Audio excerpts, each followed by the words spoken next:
Hello, അമ്മ മനസ്സിൻ്റെ പുതിയൊരു എപ്പിസോഡിലേക്ക് എല്ലാവർക്കും സ്വാഗതം. ചാനൽ ആദ്യമായിട്ട് കാണുന്നവരാണെങ്കിൽ ഒന്ന് സബ്സ്ക്രൈബ് ചെയ്തിട്ട് ലൈക്ക് ചെയ്യണേ.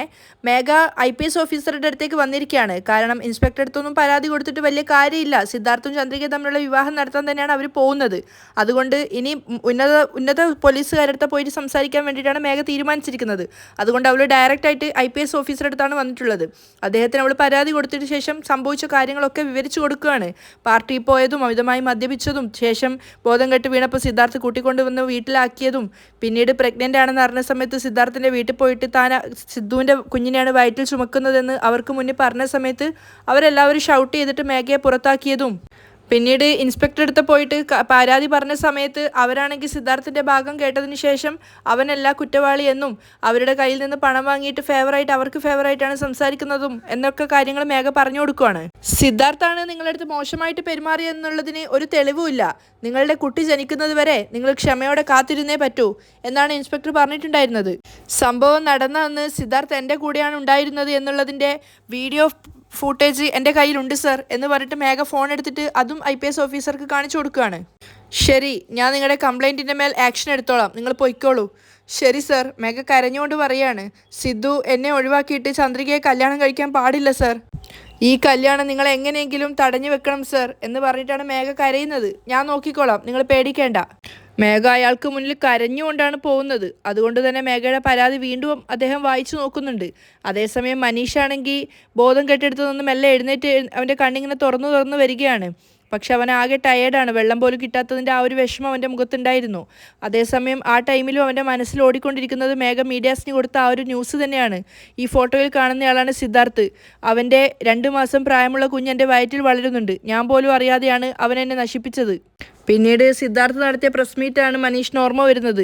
മയക്കത്തിലുണ്ടായിരുന്ന മേഘയുടെ അടുത്ത് നിങ്ങൾ എന്താണ് ചെയ്തുകൊണ്ടിരുന്നത് ആ ഒരു 30 മിനിറ്റ്? അപ്പോൾ അവർ തന്നെ കളിയാക്കിക്കൊണ്ട് സിദ്ധാർത്ഥിനെ പറയാണ്.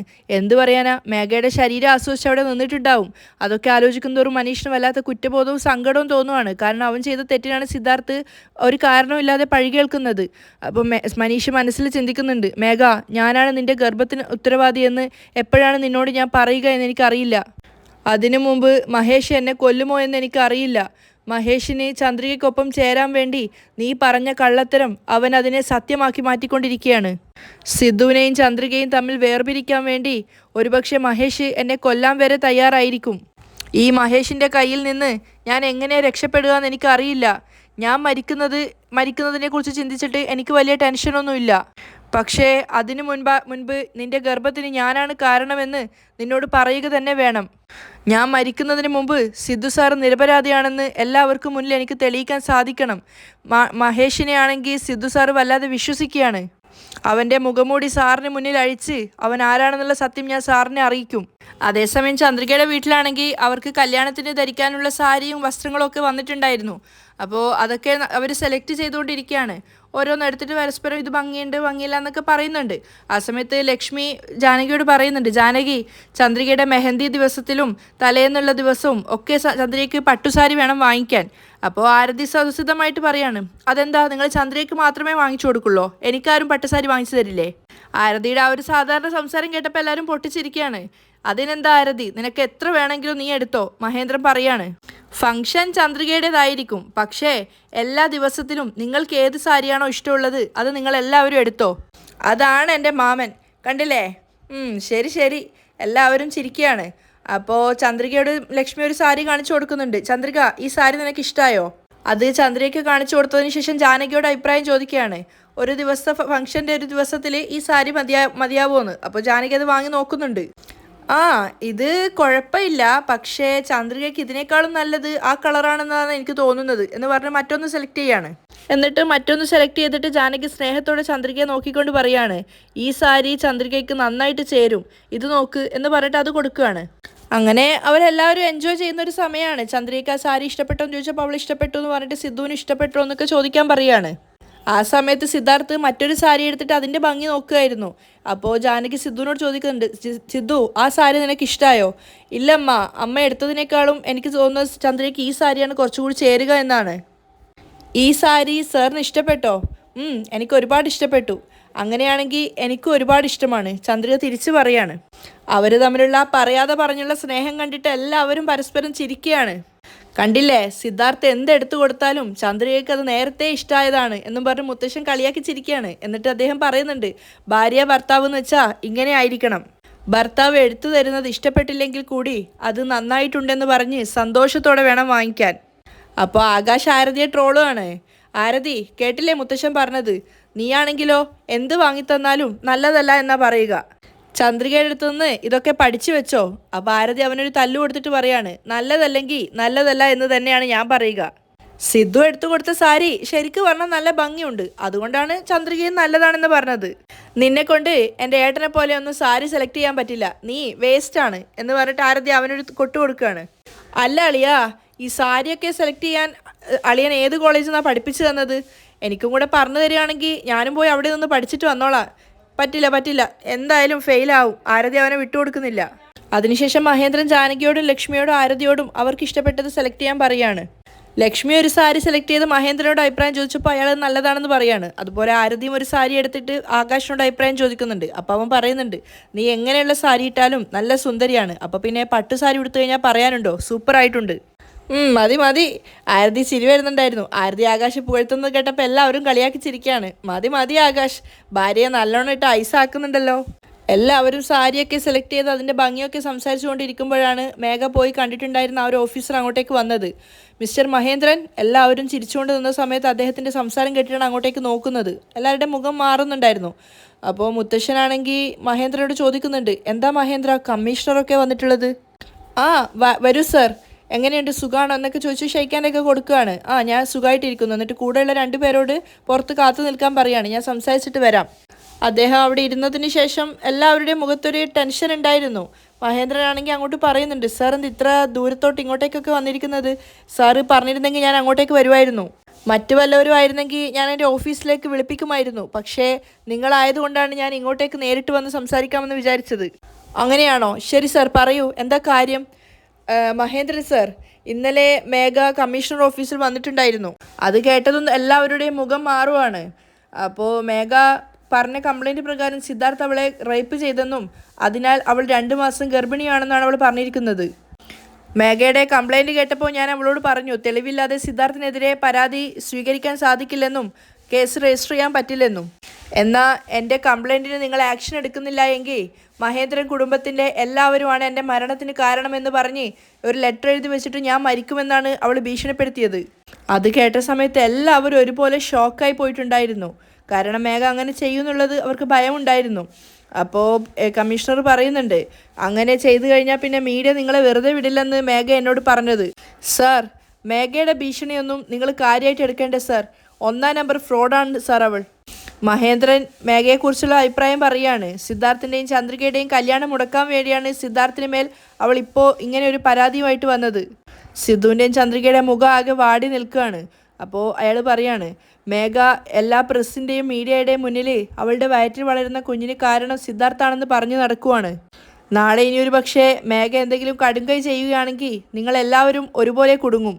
എന്തുകൊണ്ടെന്നാൽ ഇത് സെൻസിറ്റീവായൊരു വിഷയമാണ്. സിദ്ധാർത്ഥിനി തെറ്റ് ചെയ്തിട്ടില്ലെങ്കിലും അയാൾ നിരപരാധിയാണെന്ന് അയാൾ തെളിയിച്ചേ മതിയാവൂ. അങ്ങനെയാണെങ്കിൽ മാത്രമേ നാളെ നിങ്ങൾക്ക് ഒരു പ്രശ്നവും വരാതിരിക്കുള്ളൂ.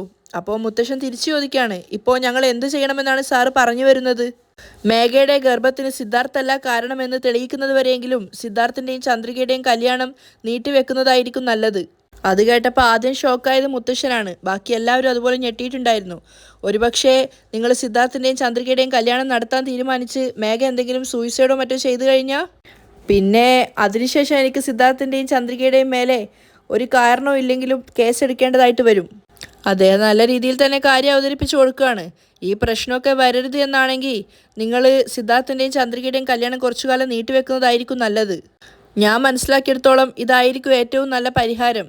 അപ്പോൾ മഹേന്ദ്രൻ ചോദിക്കുന്നുണ്ട്, മേഘയെ ഭയന്നിട്ട് സിദ്ധാർത്ഥിൻ്റെയും ചന്ദ്രികയുടെയും കല്യാണം നിർത്തിവെക്കാനാണോ സാറ് പറഞ്ഞു വരുന്നത്? വേറെ വഴിയില്ല സാർ, മഹേന്ദ്രനോടും അയാൾ പറയുകയാണ്. അപ്പം മുത്തശ്ശൻ പറയുന്നുണ്ട്, സാർ ഞാൻ പറയുന്നത് നിങ്ങൾ തെറ്റായിട്ട് എടുക്കേണ്ട. മേഘയെ ഭയന്നിട്ട് തൽക്കാലം ഈ കല്യാണം നിർത്തിവെക്കാൻ എന്നെക്കൊണ്ട് സാധിക്കില്ല. അദ്ദേഹം തൻ്റെ നിലപാടിൽ ഉറച്ചു നിൽക്കുകയാണ്. ഈ കല്യാണം തീർച്ചയായും നടത്തിയേ പറ്റൂ, പറഞ്ഞ സമയത്ത്, പറഞ്ഞ മുഹൂർത്തത്തിൽ, പറഞ്ഞ ദിവസത്തിൽ. അപ്പോൾ അയാൾ പറഞ്ഞു കൊടുക്കുന്നുണ്ട്, ഇനിയൊരു പക്ഷേ മേഘ ആ സമയത്ത് സൂയിസൈഡ് ചെയ്യുകയാണെങ്കിൽ സിദ്ധാർത്ഥിൻ്റെയും ചന്ദ്രികയുടെയും മേൽ എനിക്ക് കംപ്ലൈൻറ്റ് എടുക്കേണ്ടി വരും സാർ. അത് കേട്ട് എല്ലാവരും ടെൻഷനോടെ നിന്നപ്പോൾ മഹേന്ദ്രൻ പറയുന്നുണ്ട്, സാറ് ഭയക്കേണ്ട, മേഘ എന്തായാലും ഒരിക്കലും ആത്മഹത്യ ചെയ്യില്ല. അവൾ മറ്റുള്ളവരെ കൊല്ലുക എന്നല്ലാതെ അവൾ സ്വയം മരിക്കില്ല. ഞങ്ങളെ ഭീഷണിപ്പെടുത്തി ഈ കല്യാണം നിർത്തിവെക്കാൻ വേണ്ടിയാണ് അവൾ ഇങ്ങനെയൊക്കെ ചെയ്യുന്നത്. അപ്പോൾ അയാൾ പറയുന്നുണ്ട്, ഇത് നിങ്ങളോട് വന്ന് പറയേണ്ടത് എൻ്റെ കടമയായിരുന്നു. സൊസൈറ്റിയിൽ നിങ്ങളെ കുടുംബത്തിന് നല്ലൊരു പേരുണ്ട്. മേഘ കാരണം നാളെ നിങ്ങളുടെ കുടുംബത്തിന് എന്തെങ്കിലും ഒരു പേരുദോഷം വന്നു കഴിഞ്ഞാൽ സൊസൈറ്റിയിൽ നിങ്ങൾക്കുണ്ടായിരുന്ന എല്ലാ മര്യാദയും പോവും. അത് നിങ്ങൾ തന്നെ സൂക്ഷിക്കേണ്ട കാര്യമാണ്. ശരി, ഞാൻ പോവാണ് എന്ന് പറഞ്ഞിട്ട് അദ്ദേഹം എഴുന്നേൽക്കുകയാണ്.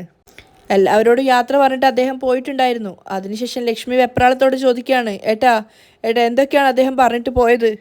മേഘ എന്തെങ്കിലും ചെയ്യുകയാണെങ്കിൽ സിദ്ധാർത്ഥിൻ്റെയും ചന്ദ്രികയുടെയും മേൽ കംപ്ലൈൻറ്റ് എടുക്കുന്നല്ലേ അദ്ദേഹം പറഞ്ഞത്. അങ്ങനെയൊന്നും സംഭവിക്കാൻ പാടില്ല ഏട്ടാ. അവരാകെ പേടിച്ചിട്ടാണ് സംസാരിക്കുന്നത്. ഒന്നും സംഭവിക്കില്ല ലക്ഷ്മി, നീ വിഷമിക്കാതിരിക്കുക. മഹേന്ദ്രൻ അവരെ ആശ്വസിപ്പിക്കുന്നുണ്ട്. എന്താണെന്നോ, ഇങ്ങനെയൊക്കെ ഭീഷണിപ്പെടുത്തുകയാണെങ്കിൽ നമ്മൾ കല്യാണം നിർത്തിവെക്കുന്നതാണ് മേഘ കരുതുന്നത്. നമ്മൾ എങ്ങനെയായാലും ഈ കല്യാണം നടത്തുക തന്നെ ചെയ്യും. സിദ്ധാർത്ഥ് ആകെ ടെൻഷനോടെ നിൽക്കുന്ന സമയത്ത് മുത്തശ്ശൻ പോയി അവനെ ആശ്വസിപ്പിക്കുന്നുണ്ട്. സിദ്ധാർത്ഥ്, ഇങ്ങോട്ട് നോക്ക്, നീ ഒന്നുകൊണ്ടും ടെൻഷൻ ആവണ്ട. മേഘയെ കൊണ്ട് നിങ്ങളെ ഒന്നും ചെയ്യാൻ സാധിക്കില്ല. നിങ്ങളുടെ കല്യാണം ഞാൻ പറഞ്ഞ പോലെ തന്നെ നല്ല രീതിയിൽ നടക്കും. എത്ര തന്നെ ബാലിഷ്യമായിട്ട് കല്യാണം നടത്തുമെന്ന് സംസാരിക്കുമ്പോഴും സിദ്ധാർത്ഥിനും ചന്ദ്രികയ്ക്കും മറ്റുള്ളവർക്ക് എല്ലാവർക്കും ഒരു ടെൻഷൻ ഉണ്ടായിരുന്നു, ഇത് നടക്കുമോ ഇല്ലയോ എന്നുള്ളത്. സിദ്ധാർത്ഥ് ടെറസിന് മുകളിൽ ടെൻഷൻ അടിച്ച് അങ്ങോട്ടും ഇങ്ങോട്ടും നടക്കുകയാണ്. ആ സമയത്താണ് മേഘ മാർക്കറ്റിലേക്ക് പോകാൻ ഇറങ്ങുന്ന അവൻ കാണുന്നത്. അവൻ വേഗം അവൾക്ക് പിന്നാലെ അങ്ങോട്ടേക്ക് വന്നിട്ട് അവളെ ദേഷ്യത്തോടെ വിളിച്ച് നിർത്തുകയാണ്. മേഘ നിൽക്ക്.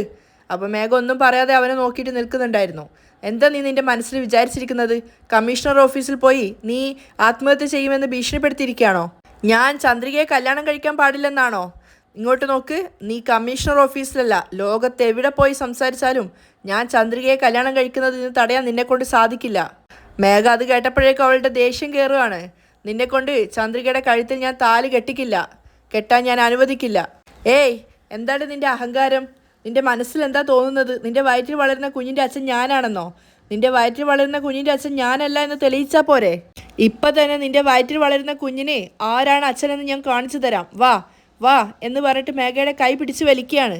മേഘയാണെങ്കിൽ അവൻ്റെ കൈ വിടുവിക്കാൻ ശ്രമിക്കുന്നുണ്ട്. ഏയ്, കൈ വിടടാ. അപ്പോൾ നിന്നോടല്ലേ പറഞ്ഞതെന്നൊക്കെ പറഞ്ഞ് സിദ്ധു അവളെ പിടിച്ച് വലിക്കാൻ ശ്രമിക്കുകയാണ്. പക്ഷെ മേഘ അവളുടെ കൈ കുതറിയിട്ട് വിടുന്നുണ്ട്. എങ്ങോട്ടേക്കാണ് നീ എന്നെ കൂട്ടിക്കൊണ്ട് പോകാൻ നോക്കുന്നത്? വേറെ എങ്ങോട്ടേക്കാ? ഹോസ്പിറ്റലിലേക്ക് തന്നെ. DNA ടെസ്റ്റ് എടുക്കുകയാണെങ്കിൽ നിന്റെ വയറ്റിലുള്ള കുഞ്ഞ് ആരുടേതാണെന്ന് മനസ്സിലാവില്ലേ? വാ എന്ന് പറഞ്ഞിട്ട് മേഘയുടെ കൈ പിടിക്കാൻ നോക്കുകയാണ് വീണ്ടും. നിന്നോട് വരാനല്ലേ പറഞ്ഞേ, വാടി എന്നൊക്കെ പറഞ്ഞപ്പോൾ മേഘ പറയുന്നുണ്ട്, ഞാൻ ഹോസ്പിറ്റലിലേക്ക് വരില്ല, എന്നെ വിട്. നിന്നോട് വിടാനല്ലേ പറഞ്ഞത്, എന്നെ വിട്. എന്താ വരാത്തത്? നിന്റെ വയറ്റിൽ വളരുന്ന കുഞ്ഞ് ആരുടേതാണെന്ന് മനസ്സിലാവുമെന്ന് പേടിച്ചിട്ടാണോ? ഇങ്ങോട്ട് നോക്ക്, നീ പറഞ്ഞതുപോലെ ഞാൻ അതിന് ഭയന്നിട്ടല്ല വരാത്തത്. പ്രഗ്നൻ്റ് ആയിരിക്കുന്ന സമയത്ത് കുട്ടിക്ക് DNA ടെസ്റ്റ് ചെയ്യാൻ പറ്റില്ലെന്ന് ഡോക്ടർ പറഞ്ഞിട്ടുണ്ട്. അങ്ങനെ DNA ടെസ്റ്റ് എടുക്കുകയാണെങ്കിൽ അത് കുഞ്ഞിൻ്റെ ജീവൻ ആപത്താണ്. അതുകൊണ്ടാണ് ഞാൻ അതിന് ഇപ്പോൾ നിന്റെ കൂടെ വരാത്തത്. മേഘ പറഞ്ഞത് കേട്ടപ്പോൾ സിദ്ധാർത്ഥ് ശരിക്കും ഷോക്കായിട്ടുണ്ടായിരുന്നു. മേഘയും സിദ്ധുവും തമ്മിലുള്ള പ്രശ്നം കേട്ടിട്ട് വീട്ടിലുള്ള എല്ലാവരും പുറത്ത് വന്ന് നിൽക്കുകയാണ്. മേഘ പറഞ്ഞത് കേട്ടിട്ട് സിദ്ധു തിരിച്ചു ചോദിക്കുകയാണ്, അപ്പോൾ നിന്റെ വയറ്റിലുള്ള കുഞ്ഞ് പുറത്ത് വരുന്നത് വരെ ഞാൻ കാത്തിരിക്കണം എന്നാണോ? അതെ, നീ കാത്തിരിക്കുക തന്നെ വേണം. എന്തായാലും ജനിക്കാൻ പോകുന്നത് നിന്റെ കുഞ്ഞ് തന്നെയാണല്ലോ. മേഘ വീണ്ടും അത് തന്നെ ആവർത്തിച്ച് പറയുകയാണ്. കുഞ്ഞ് ജനിച്ചതിന് ശേഷം നമുക്ക് രണ്ടുപേർക്കും കല്യാണം കഴിക്കാം. അത് കേട്ടപ്പോൾ സിദ്ധാർത്ഥ് അവൾക്കിട്ടൊന്ന് പൊട്ടിക്കാൻ നോക്കിയതാണ്. പക്ഷെ ആരതിയും ചന്ദ്രികയൊക്കെ ചേർന്ന് തടയുകയാണ്. ഏയ്, ഇങ്ങോട്ട് നോക്ക് സിദ്ധാർത്ഥ്, എനിക്ക് കുഞ്ഞ് ജനിക്കുന്നത് വരെ നീ കാത്തിരുന്നേ പറ്റൂ. മേഘ ദേഷ്യത്തോടെ അവനോട് പറയുന്നുണ്ട്. അതൊന്ന് മാത്രമേ നിനക്ക് മുന്നിൽ ഇപ്പോൾ ഓപ്ഷനുള്ളൂ. അതിന് മുൻപ് നീ ചന്ദ്രികയെ കല്യാണം കഴിക്കണമെന്ന് കരുതുകയാണെങ്കിൽ നീ മാത്രമല്ല ചന്ദ്രികയും ചേർന്നിട്ടായിരിക്കും ജയിലിലേക്ക് പോവുക. മേഘ എല്ലാവരും കേൾക്കാൻ വേണ്ടി സിദ്ധാർത്ഥിനെ ഭീഷണിപ്പെടുത്തുവാണ്. എല്ലാവരും ഷോക്കായിട്ട് നിൽക്കുന്നതുകൊണ്ട് മേഘ എൻജോയ് ചെയ്യുന്ന സമയത്ത് മുത്തശ്ശൻ പറയുന്നുണ്ട്, മേഘ, നീ എന്താ ഭീഷണിപ്പെടുത്തുകയാണോ?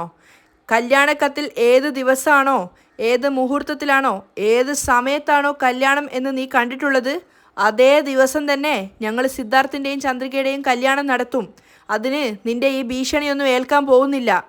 മുത്തശ്ശൻ പറഞ്ഞത് കേട്ടപ്പോൾ മേഘ ശരിക്കും ഷോക്കായിട്ടുണ്ടായിരുന്നു. നിന്നെക്കൊണ്ട് സാധിക്കുമെങ്കിൽ വന്ന് തടയാൻ നോക്ക്.